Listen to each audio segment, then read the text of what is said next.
ยังบ่ยาอยู่บ่ใครมาข้อบ่นะมาข้อกับหมากอินซีแม่นมาหยังก็ NT ST ก็สิเก็บละไปนี่โดยสิเก็บแล้วบ่แม่นท่าอ้ายไปโอ้ยพี่น้องกระบาบเด้น้องเอ้ยมาข้อนี่น่ะ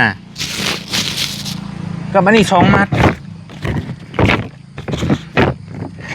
เท่าไหร่นี่10,000ขอโทษมัดละบ่หรือว่าจะได้นี่มัด5,000มัด5,000กีบด้วย2 อัน 10,000มาข้อเท่าไหร่มาข้อก็5,000มาข้อก็5,000รวมกัน15เพื่อนกันหลังน้อยๆซำอีหยัง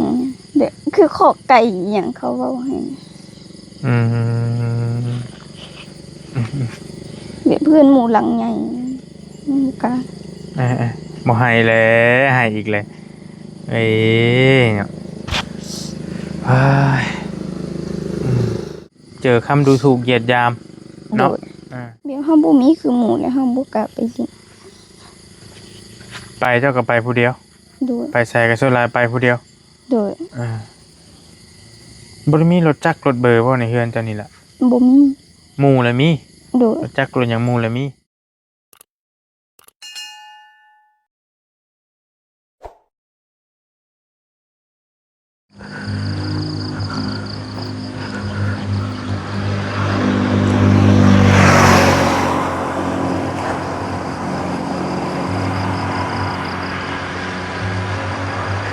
ยังบ่ยาอยู่บ่โอ้ยพี่น้องไอ้เนาะขายยังมื้อนี้นั่งขายมาข้อ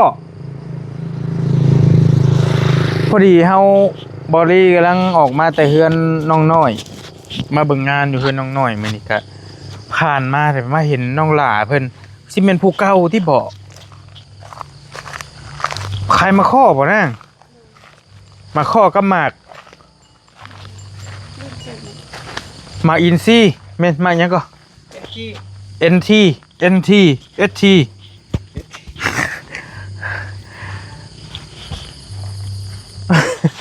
สบายดีน้องแม่นผู้เก่าน้องซ่า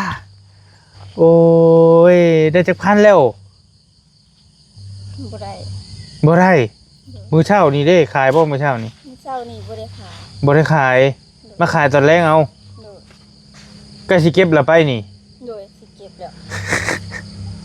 บ่แม่นท่าอ้ายไปโอ้ยพี่น้องกระบาบเด้น้องเอ้ยมาข้อนี่น่ะกับอันนี้2 มัดเท่าไหร่นี่10,000ขอโทษมัดละบ่หรือว่าจะได้นี่มัด5,000มัด5,000กีบด้วย2 อัน 10,000มาข้อเท่าไหร่มาข้อก็5,000มาข้อก็5,000รวมกัน15ซื้อได้เจ้ากินของเราแล้ว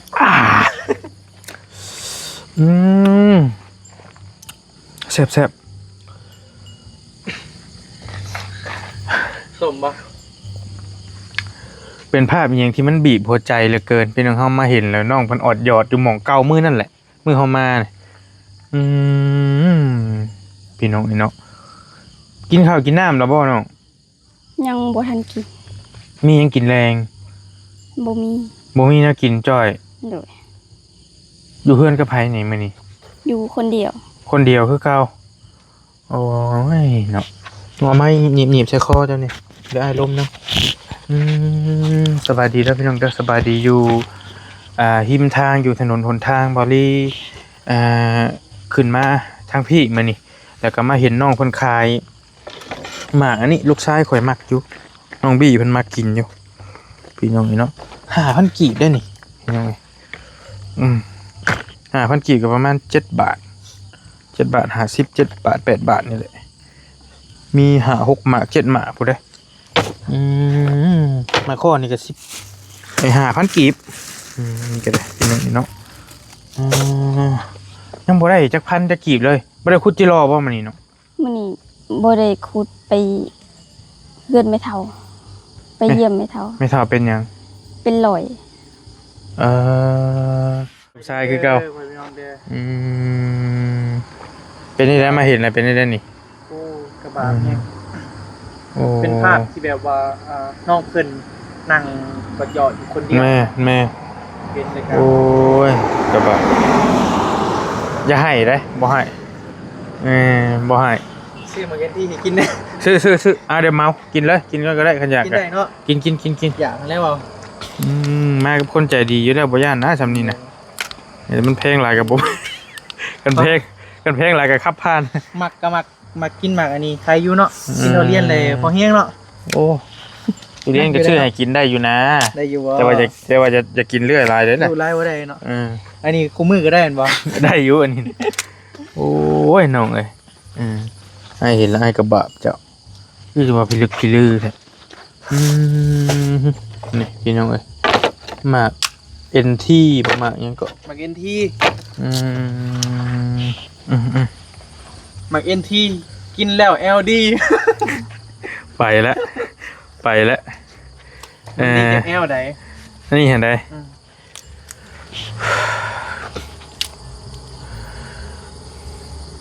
บ่ฮู้แนวชีวาบ่จักแนวชีวานะบัดนี้พี่น้องเนาะเป็นอะไรเอาคือเป็นยังตาคือแดง จะเป็นหยัง บ่ให้แล้วมื้อนี้บ่ให้แล้วมื้อนั้นเห็นเพิ่นให้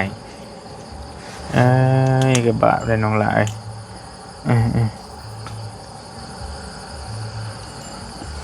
เฮือนซ่านแต่ก็ยังคือเก่าบ่เนาะ โดย ยังบ่ได้เฮ็ดหยังต่อเติมหยังคือเก่าอยู่จังน้อยสิไปเบิ่งเติมอีกพี่น้องเอ้ยพอบอลี่มาผ่านมามื้อนั้นก็มาสัมภาษณ์น้องเพิ่นแล้วก็เพิ่นก็ให้ได้เพิ่นให้น้ำตาไหลแล้วบอกบ่จักแนวเว้านะตื่นตันแหละไป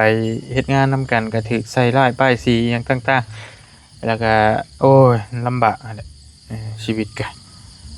เห็นแล้วก็สุดยอดอยู่น้องเพิ่นนี่ก็ได้บอลี่ลงไปมื้อนั้นก็เพราะคนติดตามเบิ่งหลายเห็นอยู่บ่คลิปเจ้าของ โดย ได้เบิ่งอยู่เป็นได้เบิ่งคลิปตัวเองเลย เบิ่งแล้วก็นอนให้อีก นอนให้อีกเอาแฮงเบิ่งแฮงค่อยบ่แฮงเบิ่งแฮงค่อยตื่มติเนาะเป็นหยังจังให้ไปเบิ่งตื่มเป็นได้จังให้คิดเห็นตัวใดจังให้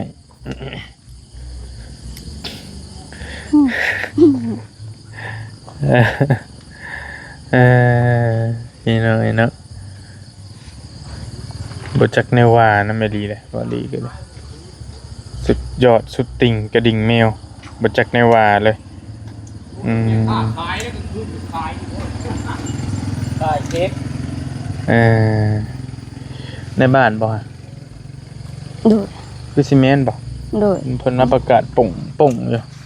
เป็นยังไงกินนี้ก็ได้บ่จักแนวว่าแล้วขายยามใดก็ขายมันบ่ได้ขายได้ซะแต่ว่าน้องเพิ่นก็กำลังสิเก็บแล้วน้องเพิ่นว่าเดี๋ยวอันที่ซื้อซอยดอกเด้อน้องเด้อบ่เป็นหยังซำนี้หั่นสิซื้อซอยได้อยู่น้องเอ้ยคันมัดละแสนมัดละใดก็จังว่ากันอยู่บ่ไหวคือกันสิหาทางไปคือกันจะนำ 4-5,000 นี่เฮาก็พอซอยได้อยู่หั่นนะพี่น้องก็บ่ว่าดอกแต่บอลี่ส่วนโตวก็บ่ค่อยกินบ่ค่อยมักปานใด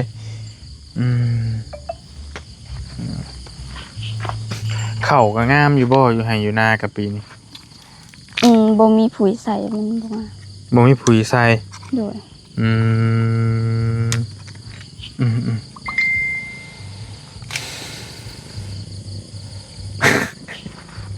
เจ้าว่าเจ้าก็เว้าแบบว่าอ้ายบ่จักเด้อ เว้า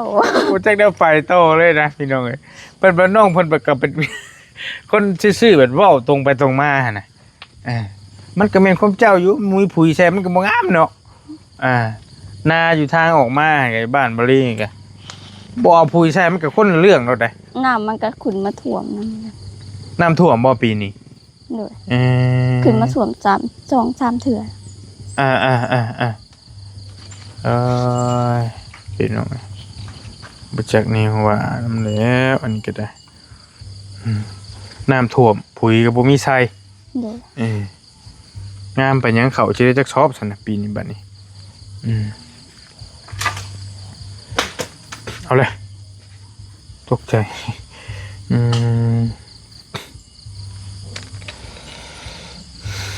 นางขายโดนแล้วบ่ โดย โดนเติบแล้วมีหมู่ขายอยู่บ่มื้อนี้ตอนเว้น มี เขาเจ้าขายหยังนี่ ขายกิโลขายกบขายเขียด เบิดอยู่บ่หาเขาเจ้าขาย บ่เบิด บ่เบิดครับ โดย แต่ว่าเจ้าหันบ่ได้แนวขายมื้อนี้บ่ได้เฉพาะได้แต่ตัวนี้ โดย ไอ้เบิ่งก็เด้อมื้อวันก่อนหันได้ขายหยัง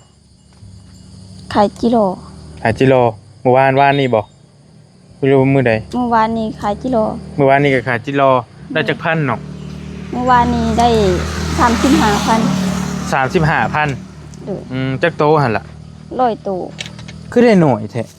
กิโลมันหลายแบบแม่ค้าเข้ามาเอา เขาเจ้าโต โดย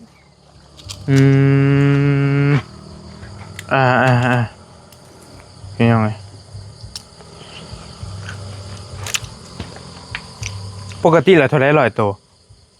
50เพราะอ้ายเคยซื้อซอยเขาเจ้าก็50แต่ว่าบางที่มันเมื่อยเฮาเมื่อยนั่งมันขายบ่ได้เพิ่นต่อก็จำเป็น โดย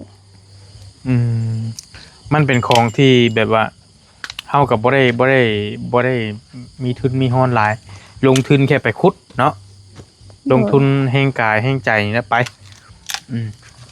35,000นี่ประมาณ50 บาทแม่ประมาณนี้แหละพี่น้องเอ้ยเพื่อสิได้100โตโดนเด้อบ่ โดยแต่6 โมงก็ประมาณ11 โมง12 โมง ป๊อดโธไปซื้อแล้วไอ้ปอยอยู่หม่องนึงมื้อน่ะเห็นอยู่บ่คลิปไอ้ปอย โดย เห็นอีกฮู้อยู่บ่ไอ้ปอยอยู่ไส บ่ฮู้ ถามหูดิ บ่ไป ถามหูดิ มันไก่ มันไกลฮู้ว่ามันไกลฮู้ว่าหม่องเลย บ่ฮู้แต่ว่า ใครอยู่ใกล้ๆนี่ แกไม่รอดแน่ ไม่ได้กระปอยอยู่นี่ทางเมืองจะบ่จักแล้วไปใช้ชีวิตใหม่แล้ว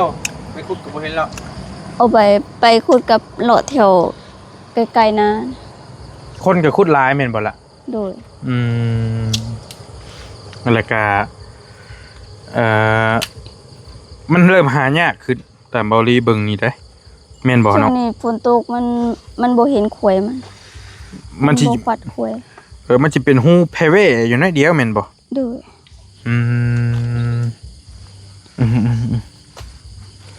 ก็พ่อฮู้อยู่พ่อฮู้เพราะว่าแต่ก่อนก็ขุดคือกันบ่ดีเลยเคยขุดเคยหยังมาก่อนเสียดนะได้สู้ๆหั่นแหละน้องเอ้ยบ่ฮู้สิว่ายุ่งหลายบ่ได้นั่งแบบนี้ถ้าอยากกันยุ่งอยู่บ่เป็นสาวพร้อมได้พี่น้องเอ้ยบางคนนี่บ่ได้หรอกถ้าว่าเฮาบ่ลำบากขาดแคลนอีหลีมานั่งขายแบบนี้บ่ได้เจ้าจำได้บ่อายุเท่าใดจะมานั่งขายนี่ ขายตั้งแต่จำความได้แบบนี้แม่ให้มาขาย ตั้งแต่เริ่มเว้าเป็นแม่นบ่ โดย ขายมาตลอดเลย โดย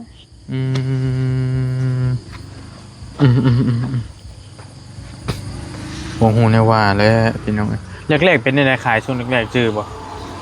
อายบ่ก็บ่อาย บ่ได้อาย คิดหยังตอนน่ะ ก็อยากซอยแม่ ขอแค่ว่าได้ขายก็ได้เงินมาให้พ่อแม่ โดย มาเลี้ยงครอบครัวแหละเขา โดย บ่ได้คิดว่าสิอายสิหยังบ่ บ่ คู่มือนี่เด้ บ่ได้อาย ธรรมดา โดย เบิ่งเจ้าแบบบ่ค่อยปะไปบ่ค่อยเว่าแต่อ้ายเบิ่งช่องเจ้าช่องสิอายสิหยังแต่ว่าบ่เนาะก็ บ่ได้อายแต่ว่าเป็นคนแบบบ่ค่อยเว้า เป็นคนแบบบ่แบบนี้ โดย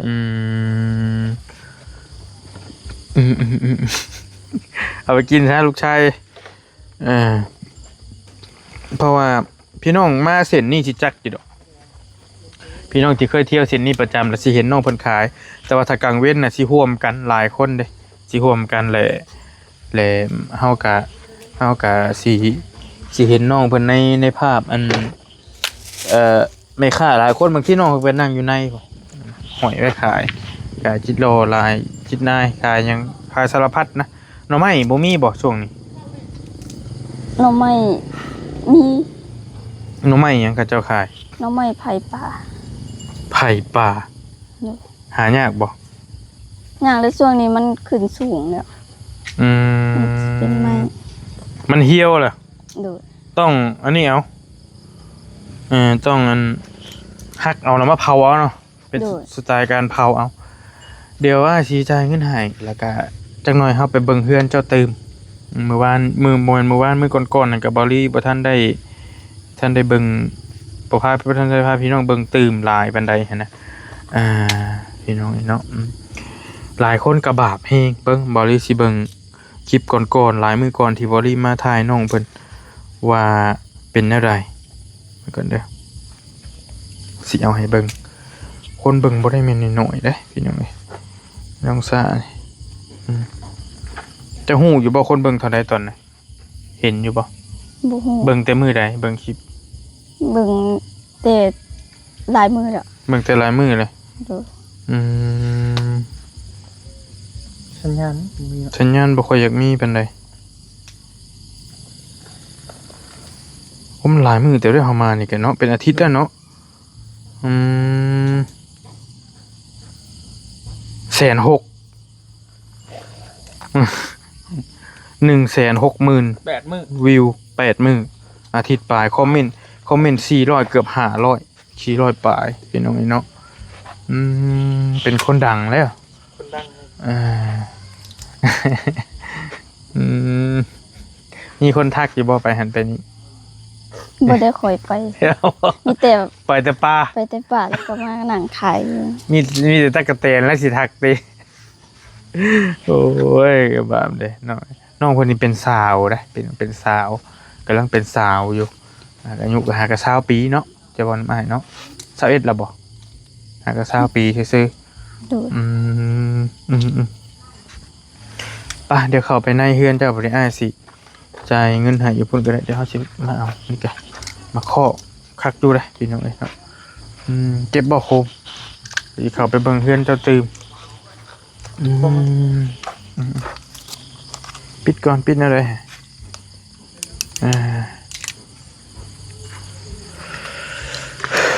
มาขออย่าลืมเด้บีไปเลย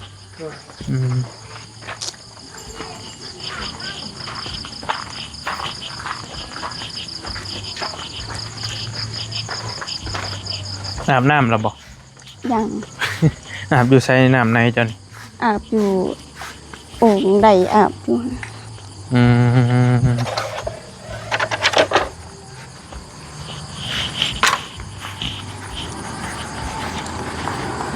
นี่เลยพี่น้องเพื่อนน้องเพื่อนกันหลังคายังดีอยู่บ่เนาะ บ่ฮู้ ยังได้อยู่ติไอ้เพิ่ง โดย ได้อยู่หลังหลังคาอย่างดินบล็อกกะก่อหลายจักปีเลยนี่ หลายปีแล้ว หลายปีเติบเลย โดย เพื่อนอยู่ปัจจุบันอะไรตัวใดบอกพี่น้องเพิ่นนี่ ตัวนี้ อยู่ตัวนั้น โดย ตัวนั้นได้พี่น้องกระจาดน้อยๆนะกระตูบน้อยๆแต่ว่านี่มันอยากเฮงเนี่ยแล้วมากับน้องบี้น้องนั่นเพิ่นมื้อน่ะเบิ่งก่อนสิให้เบิ่งพี่น้องมันแบบว่ามันเปื้อนเบิดเลยแล้วก็น้ำขึ้นเบิดเลยนะเฮือนน้องมันน้ำเต็มเบิดเลยนี่ยังเห็นหอยมันอยู่อันนี้ขอโทษ โดยว งกบอันนี้เจ้าใช้เฮือนเจ้านี่บ่นี่ โดย มันก็มีครบบ่แล้ววะนะ บ่ฮู้มีเท่านี้ มีเท่านี้ โดย จักโดนไปได้แล้วนี่ บ่จือแล้วมันโดนแฮง โดนเฮง โดย เพลงอีกเด้อ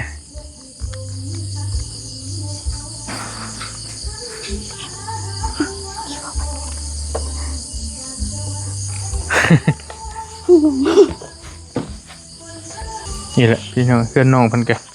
ที่เพิ่นอยู่ณปัจจุบันนี้มันก็ สภาพคือเห็นนี่แหล้วเบิ่งเอาพี่น้องเนาะ ลงมาพี่ก็ได้ซะเพลงโอ้ กระจก ย เปิด มันบ่จักแน่ว่ายันลิขสิทธิ์มาเต็มเนี่ยจะหน่อยนี่ไปออกมาเนาะพี่จะสิเอาข้าวให้นี่มีข้าวอยู่ยังอยู่บ่ข้าวกิน โดย อือฮึฮะ ยัง ยังอยู่ โดย ไอ้ยังหลายบ่ข้าวหุงให้เอาให้เบิดแล้ว ยัง ยังอยู่ โดย ใครอยู่ซะอืมอืมอันนี้มียังอันนี้ ห้าน หันค่าค่ะเจ้า โดย อ๋อพระเจ้าเปิดเพลงก็ยัดลิขสิทธิ์มากลับมาหม่องเก่าเฮาคือเก่าเพราะว่าเพลงเฮงดังเฮงพี่น้องอาจจะไปนั่งร่วมกันอยู่เพื่อนน้องก็บ่ได้อีกเอ้ยอุปสรรคมีในทุกที่สู้ได้หลายเด้อจังใดกะ โดย บ่ฮู้สิให้กำลังใจเว้าแบบใดอ้ายกะเห็นเจ้ามาดนเห็นดนได้น้องเพิ่นนี่แต่ว่าเฮาก็บ่ได้คุยแบบจริงจังนะเห็นดนเฮงปีก่อนๆแต่บ่ได้มาซอยแต่ช่วงพอเฮ็ดเฮือนน้องปลาน้องบ่ทุหลายน่ะดนน่ะแล้วก็มาเห็นน้องเพิ่นขายประจำน้องก็สิบ่ค่อยมักปากมักเว้าดอกก็ตามสภาพเพิ่นก็คนย่างมานี่ส่วนหลายเขาเจ้าก็สิฮ้องใส่แซวแม่นบ่ โดย เจ้าเฮ็ดอะไร เอาเขาเจ้าแบบรถจอดแล้วเขาเจ้าสิแล่นออกไปขายแล้วก็บ่กล้าออกไป เป็นหยังถามจากใจดิ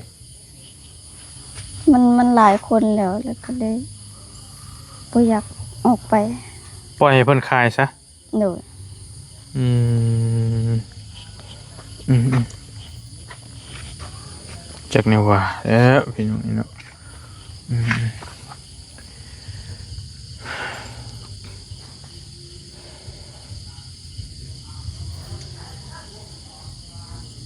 เงินอ้ายให้มื้อน่ะไปซื้อหยังนี่ซื้อซอยมื้อน่ะ ไปนัวกับเกลือเมียเขามา ไผนอนอยู่นาน แม่แล้วก็พ่อน้อง แล้วก็น้องเจ้า โดย เจ้าเป็นผู้กกเป็นบ่วอนมาตัวนั้น โดย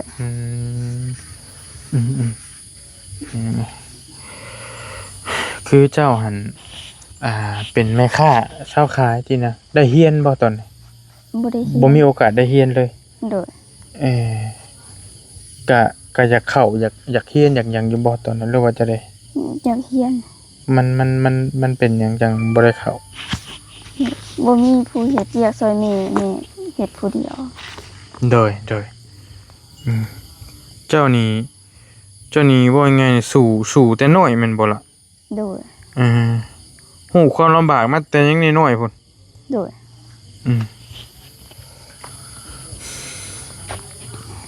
คือสิมีหยังที่เจ้าเฮ็ดบ่มีหยังนะที่เจ้าเฮ็ดบ่ได้อ้ายเบิ่ง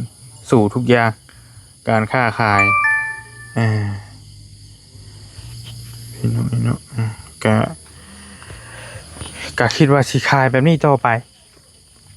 มื้ออื่นสิได้ขายหยังมื้ออื่นนี่ มื้ออื่นขายจิโร่ไปขุดจิโร่ กะเอาไว้แล้วว่าต้องไปคุดจิโร โดย มันแซ่บอยู่บ่ยามนี่แซ่บบ่ เจ็บมัน มันมาเจ้ากินแน่อยู่บ่ โดย มือใดบ่ได้ขายก็กิน ขายบ่เบิดแล้วก็กิน โดย อืม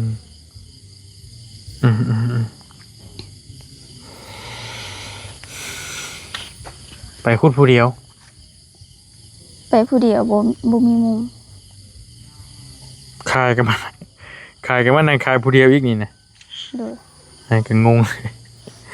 โอ้ มีแต่ไปผู้เดียวบ่มีหมู่ไปนำ อยู่ก็อยู่ผู้เดียว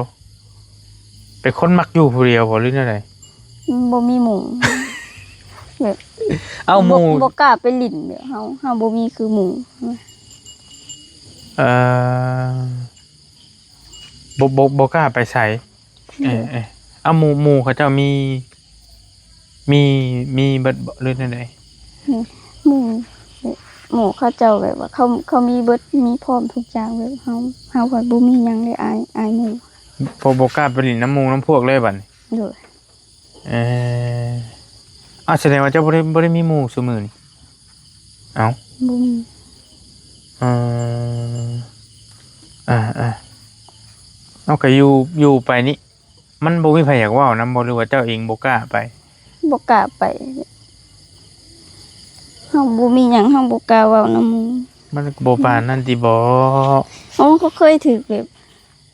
หมู่ผู้ดีเฮา เพิ่นเว้าแนวใด แบบว่าคือแบบหมู่น้องเฮาแบบมาดีเลย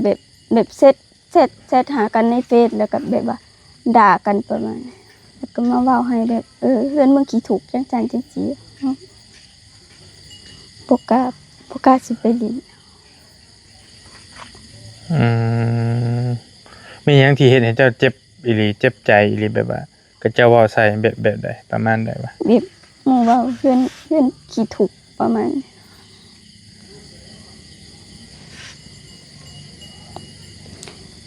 แล้วก็คงสิเจ็ดมาเว้าให้ เว้า แบบเพื่อนกันหลังน้อยๆจำอีหยังเด็กคือขอกไก่อีหยังเขาเว้าให้ อืม แบบเพื่อนหมู่หลังใหญ่หมู่กลาง บ่ให้แล้วให้อีกเลยเอ้ยเนาะเฮ้ยอืมอดทนว่าสิบ่ให้เดี๋ยวได้มันนี้ยังเห็นให้อีกอยู่อืมเดี๋ยวเจอคำดูถูกเหยียดยาม โด เนาะ ด ไปเฮ็ดงานกับหมู่เว้าใส่อิหยังต่างๆอีกได้น้องเล่าให้ฟังมื้อน่ะแบบว่าหมู่ดูถูกนะหมู่ดูถูกแล้วก็เหยียดยามเว้าใส่แบบสารพัดสารเพนะพี่น้องบ่ฮู้แนวสิว่าเบาลีก็ได้เออก็เข้าใจแหละ แบบเฮาบ่มีคือหมู่แล้วเฮาบ่กล้าไปเลิน ไปเจ้าก็ไปผู้เดียว โดด ไปใส่ก็ส่วนหลายไปผู้เดียว โดด บ่ได้มีรถจักรรถเบอร์บ่ในเฮือนเจ้านี่ล่ะ บ่มี หมู่ละมี โดด รถจักรรถหยังหมู่ละมีมีเฮือนก่อเฮือนหยังคักแน่ โดด ก็เลยบ่กล้าไปหาไปมาหาสู่ไผเลยบัดนี้ โดด ใช้ชีวิตคนเดียวอิหยังไปเอ่อไปเนี่ยได้จะไปตลาดตะลี่เนี่ยได้ซะนี่เนาะ บ่ได้ค่อยไป บ่ได้ค่อยไป มีแต่ซื้ออิหยังอยู่บ้านเล็กน้อยซื่อ โดด อืมบ่ฮู้สิเว้าแนวใดนั่นแกมีแต่ให้บอกว่าสู้ๆแล้วก็อดทนนั่นแหละบ่ฮู้สิเว้าคำใดให้มันดีมันงามหั่นน่ะพี่น้องเอ้ยแต่ก่อนพ่อเจ้าบ่เป็นคนหาเงินมาเฮ็ดหรือว่าแบบใดอันเฮือนนี่ โดดพ่อกับแม่ เพิ่นได้มาทีเล็กทีน้อยแล้วเพิ่นก็ต่อเติมไป โดด แล้ววันนี้ผ่านมามือหนึ่งแล้วมันบ่ไหวแล้วเงินมันไปหมุนบ่ทันโอเคกายาละก็มีแต่อดทนเด้อน้องเด้อข้อหมายว่าคือพ่อเจ้าเองเพิ่นก็บ่จักแนวหาแนวไปล่ะทุกมื้อนี่ก็ได้เนาะ โดดมีแต่ไปนำงัวเดี๋ยวนี้จังรับงัวเขาเจ้าเลี้ยงแล้วก็ไป เลี้ยงงัวเลี้ยงควายไป โดด คันเจ้าบ่หานี่เจ้าก็บ่มีเงินแม่นบ่ โดด คันสิขอน้ำพ่อน้ำแม่เฮาปัดใหญ่เลยเนาะแม่นบ่ล่ะ โดด มันก็มันอยากอายขอนะอ้ายเข้าใจอยู่คันว่าขอพ่อแม่ก็จักสิเอาเงินมาจะใช้บัดนี้ให้แม่นบ่เพิ่นก็อยู่หน้าซื่อๆแม่นบ่พ่อแม่เจ้าก็ โดดมือเพิ่นก็ไปขุดจิโลเขามาขาย ขุดแล้วให้เจ้ามาขายหรือมาขายนํกัน เพิ่นมาขายเอง เจ้าก็ขายเองต่างหากอีก โดดบางเทื่อก็น้องผู้น้อยหัดเขามาขาย อืมน้องสาวแม่นบ่ โดด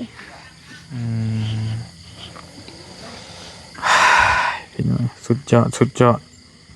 บ่ฮู้แนวสิว่ามีจะใดก็ให้เจ้าสู้ๆให้เจ้าอดทนหั่นแหละมื้อใดมื้อหนึ่งก็อ้ายคิดว่ามันต้องเป็นมื้อของเจ้าซุมื้อนี้มันชีวิตมันก็มันยังมืดมนอยู่นะฟ้ายังบ่เปิดมันก็เองก็พยายามสุดแต่แบบอยากซอยนะพยายามอยากซอยเห็นแล้วก็กระบะแต่ว่ายังหน่อยก็มีเห็นอ้าย เห็นน้องพัดชัยมามอบเงินให้มื้อน่ะแม่นบ่ โดย เพิ่นเอาเงินมาให้เท่าใด 2 ล้าน อืมอืมอืมได้ยินแม่เพิ่นว่าเพิ่นก็เห็นน้ำคลิปบอลลี่หั่นแหละเพิ่นเห็นแล้วก็เพิ่นก็บาปหั่นน่ะเพิ่นก็อยากมาซอยพอได้เกือบเจ้าไปซื้อหยังล่ะเงินนั้น ซื้อเขา ซื้อข้าวมาไว้กินเนาะ โดย อืมอยากได้หยังแฮงที่สุดตอนนี้ อยากได้แต่เฮือน จะเฮ็ดเฮือนให้แล้ว โดย เฮ็ดเฮือนแล้วนี่ย้ายลงมาอยู่ลุมพี่ได้บัดนี้เนาะมันอบอุ่นมันอันนี้นี่ปลอดภัยนี่อยู่หั่นมันก็มุนบ่ล่ะเฮือนน้องเพิ่นก็คือเห็นนั่นแหละพี่น้องเอ้รถรางก็บ่มีน้องเพิ่นก็ไปไสมาไสก็ลำบากแล้วมีแต่ย่างแม่นบ่ล่ะซุมื้อนี้อืมพอแล้วจังจอยว่าย่างเอา ย่างไปห้วยย่างไปหากุดกระปูจิโลจินายสู้ๆอ้ายมือปะก่อนเด้อเดี๋ยวอ้ายสิซื้อซอยตอนนี้เบิ่งอ้ายสิเอาเงินให้ก่อนบ่ฮู้แนวเว้าอีหลีเลยพี่น้องเอ้ยมีแต่มามื้อหน้าก็สิซื้อซอยอีกแค่นั้นแหละแค่นั้นได้ก็ได้มันสุดแล้วบ่ฮู้แนวสิเว้าเลย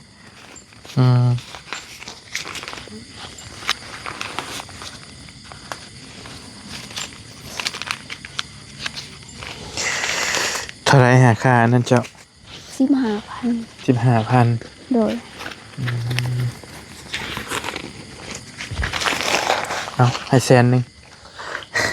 ขอบใจ ไปซื้อหยังเก็บไว้เด้อเก็บไว้แล้วแต่เติมบัตรเติมหยังนี่หั่นแหล้วเนาะ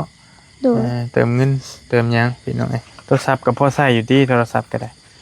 โดย ยังบ่ได้เพย์ติ ใช้ได้อยู่ โอเคสู้ๆน้องเอ้ยจังใดก็ได้เด้อ โดย อ้ายเมื่อป้าก่อนนั่นแหละก็จังว่ากันอยู่ดีมีแฮงอ้ายเอาข้าวมาให้ก่อนแป๊บนึงมีข้าวอยู่ลูกชายเอามาให้พี่น้องเอ้ยโอ้ยเมื่อย